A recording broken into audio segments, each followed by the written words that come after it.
A lot can happen in 15 years. In 15 years, a newborn baby goes from a tiny infant to a thriving high school freshman.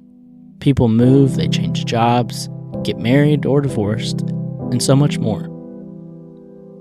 15 years is a long time. But can you imagine 15 years of waiting? 15 years of wanting justice? 15 years of grief and pain, looking for answers related to your brother's murder, only to come up empty. That is what the last 15 years has looked like for Catherine Nichols and her family. As we approach the 15-year anniversary of the murder of Jim Duckett, we are still left waiting and wondering. The city of Shelbyville is currently hanging the lights and garland down Main Street, preparing for their annual holiday light-up festival that brings joy to the surrounding community. But for Catherine, it's a reminder of a time in 2008 that still haunts her to this day.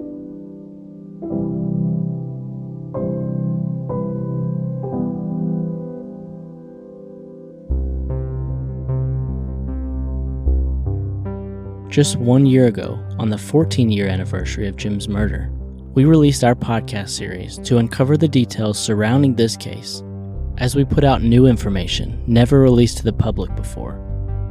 Our goal from day one was to raise awareness of Jim's unsolved murder in Shelbyville and beyond, and to call a community to action. And not just the community of Shelbyville, but online as well. So what happened in the last year? Last episode, we asked you, our listeners, to start writing emails to the Kentucky State Police, asking for transparency and accountability in this case. I bet you're wondering if it helped. Absolutely it did, but our job is not done yet. Do you remember the DNA evidence that was supposedly submitted in 2019? Here's a clip from an earlier episode about that DNA evidence. DNA evidence has come a long way in 14 years, and we know that Catherine had requested more DNA to be tested back in October of 2019. Catherine reached out to the detective on the case 17 times from October 2019 to today, wanting to know the results of the submitted DNA evidence that, according to the detective, was submitted in November of 2019. Only to get a response of no updates, heard nothing from the lab, all the way to this December with an admission that he had never heard from the lab on the results. 3 years and no results on submitted evidence begs the question, was it ever really submitted? I have been highly let down, disappointed, frustrated, angry, but I think frustrating is the best answer because it just is so infuriating knowing that they're not working Jim's case, knowing that there's still evidence out there. It's so disappointing. It's so disappointing.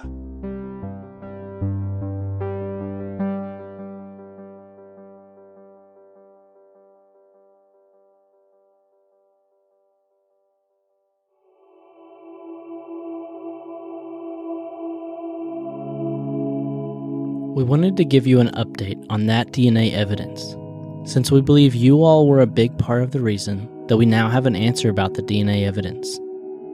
That DNA evidence. It was never submitted in 2019. After constant emails and calls, new detectives were finally assigned to the case. 2 of them, in fact. They confirmed that the information never got to the crime lab, and they promised to send it off. Something their colleague, the previous detective on the case, never did, even after repeatedly stating in text messages that the evidence had been submitted. The new detectives found no record of that taking place, so they sent it off in June of 2023 and have received the results back. It took 2 months. Imagine if this was done 4 years ago in 2019. Where would the case be today? Due to the nature of the case and the implications of the results, we cannot tell you what was found to this point, but what we can tell you is that it was finally tested.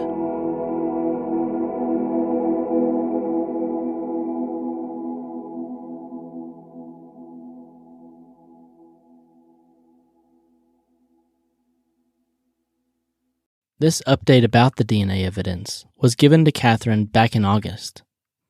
Despite the fresh detectives on the case and the progress made, we have hit the same problem as with every detective before them. They have gone silent. Catherine has tried over and over to schedule a meeting with the new detectives on the case, but she has still not heard back from them. The Kentucky State Police are constantly making it harder for the family to trust. We ourselves resubmitted yet another film request back in August of this year in hopes that they would now talk to us, even generally speaking about the case. Not about the fine details of the case or the investigation, obviously, but just to hear from them at all talking about Jim's case would be huge. Remember, they haven't talked about this case publicly for years now. Unfortunately, it was a resounding no. They claimed that the investigation remains open and active, so they were unable to approve our request yet again. Yet Catherine has not heard from them in months.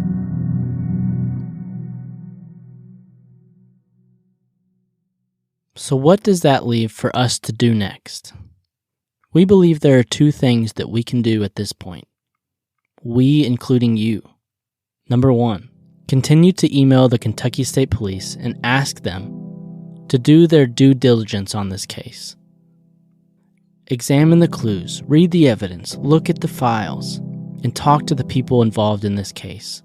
And last but not least, talk to the media. Today marks 15 years without an answer. Something has to change.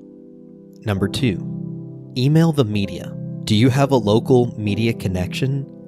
Is there a favorite channel you like to watch, a favorite station you like to listen to? Reach out. Reach out to local and national media outlets to cover this case, maybe for the first time, and for others, to revisit it again, to bring it to the top of the news. Make them aware of Jim's case again, as many of the anchors and reporters have long since gone from the stations that covered the case in 2008. On our social media, there will be email addresses and names that you can contact. Have them listen to this podcast to hear the evidence and the new information that was not reported in 2008. We have seen this work in other cases. We know the power of the podcast community. We know that the voices of the people are still able to be heard by members of the media and law enforcement. In this series, we have proven inconsistencies in the KSP detectives in the past. What else could have been missed? What else has been ignored, thrown to the back burner, that could come to light if the proper attention was given? Now is not the time to give up. As the killer or killers start to put up their Christmas trees, as they enjoy a life founded on the blood of an innocent man, justice has to be served. We're not done.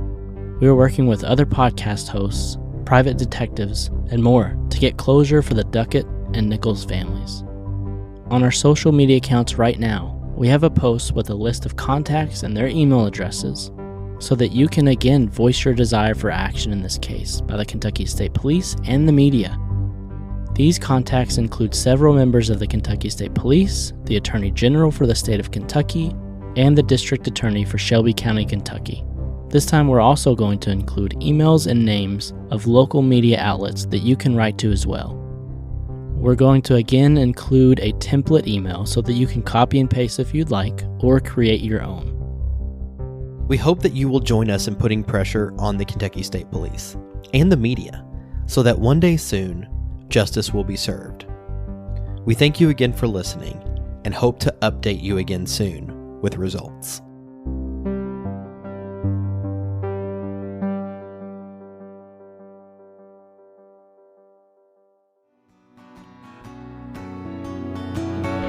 This is an active investigation.